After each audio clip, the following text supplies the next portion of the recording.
আপনি যেমন বলছিলেন যে তারেক রহমান সাহেবেরও কিন্তু পোস্টার নিয়ে অথবা তার নামও বাজে স্লোগান দেওয়া হচ্ছিল, এখানে কিন্তু একটা কারণও আছে।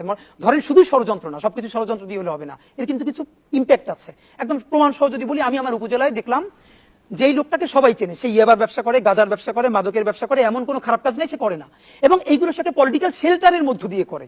রাইট? আওয়ামী লীগের সময় করেছে, বিএনপির সময় বিএনপি দিয়ে করবে। তো এই লোকটাকে থানা ধরে না, পুলিশ ধরে না, কারণ সব জায়গায় সে টাকা পয়সা দিয়ে ঠিক রাখে।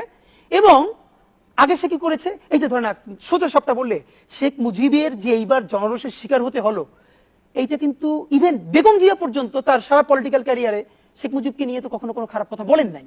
ইভেন আমি দেখেছি জামাত ইসলামের মতিউর রহমান নিজামী, তিনিও যখন টিভিতে বক্তৃতা করছিলেন, তিনি বলেছেন বাংলাদেশের স্বাধীনতার স্থপতি, এটুকুন সম্মান দিয়েছেন। কিন্তু বাংলাদেশের জনগণ ঠিক কোন কারণে এই যে এত রোষে তার ভাস্কর্যগুলো ভেঙে চুরমার করে দিল? আপনি কি মনে করেন এটা ষড়যন্ত্র?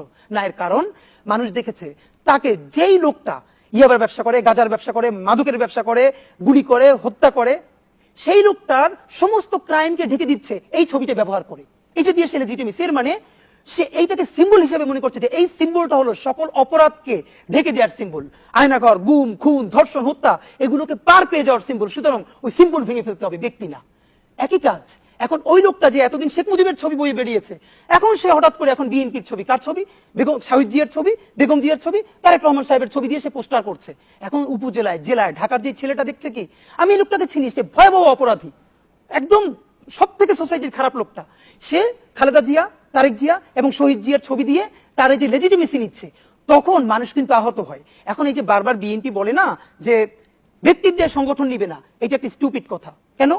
যেই লোকটাকে আজকে হত্যা করলো ওইখানে, আপনি বললেন তার কোনো কি নাই, দলে ধরেন পোস্ট নাইও বললাম, 4 জনের আছে ছাত্র দলে, এবং তাদেরকে তো বিএনপি থেকে বহিষ্কার করেছে, তো দলে না থাকলে তো বহিষ্কার করতে পারতো না। কিন্তু যাদের ব্যাপারে বলা হয় যে সে কি নাই, আমার দলে নাই, তো যেই লোকটা দলের কোনো কাঠামোর মধ্যে নাই, সে শহীদ জিয়ার ছবি দিয়া, বিএনপির ছবি দিয়া, তারপরে নিচে তার ছবিটা দিতেছে। আপনি ভাবেন, তার উপরে জিয়ার ছবি, নিচে তার ছবি, সে কার সাথে কাকে ফ্রেমিং করলো? তখন তো বিএনপি এই পোস্টার ছেড়ে নাই, তাকে ধরে নাই, যাই তুমি এই ছবি কার অনুমতি নিয়ে দিয়েছো। এর মানে যেই ভয়াবহ অপরাধীটা আপনার ছবিকে সেল করে তারপরে সে এম্পাওয়ার্ড হচ্ছে, ক্ষমতায়িত হচ্ছে, মানুষকে মারতে পারতেছে, তখন তো আপনি জনরোষের শিকার হবেন। জনরোষের শিকার আপনার কারণে হবেন না, হবেন ওই ব্যক্তির কারণে। আপনাদের মাধ্যমে বিনীতভাবে আমি বিএনপির তারেক রহমান সাহেবের প্রতি একটা অনুরোধ জানাতে চাই, উনি যদি এটা করতে পারেন, বাংলাদেশের পলিটিক্স বদলে যাবে। সেটা কি? উনি কালকে অর্ডার করবেন, বিএনপি সারা বাংলাদেশে জানিয়ে দিবে যত পলিটিক্যাল পোস্টার আছে, একমাত্র বিএনপি যে অফিসিয়াল পোস্টারগুলো করে, এই পোস্টারের বাহিরে বিএনপির যত কর্মী হোক, যা ইচ্ছে তাই হোক, তারা যত পোস্টার করবে, প্ল্যাকার্ড করবে, ফেস্টুন করবে, এখানে শহীদ জিয়া, বেগম জিয়া এবং তারেক রহমানের ছবি কেউ রাখতে পারবে না। তুমি পোস্টার করতে চাই, যা ইচ্ছে তাই মনে চাই, নিজের নামে করো। তুমি শহীদ জিয়া, বেগম জিয়া এবং তারেক রহমানের নাম সেল করতে পারবে না। আপনি দেখেন বাংলাদেশের রাজনীতির একটা বড় ধারা বদলে যাবে। একমাত্র তাদের ছবি ব্যবহার করতে পারবে বিএনপি অফিসিয়ালি যদি কোনো পোস্টার করে।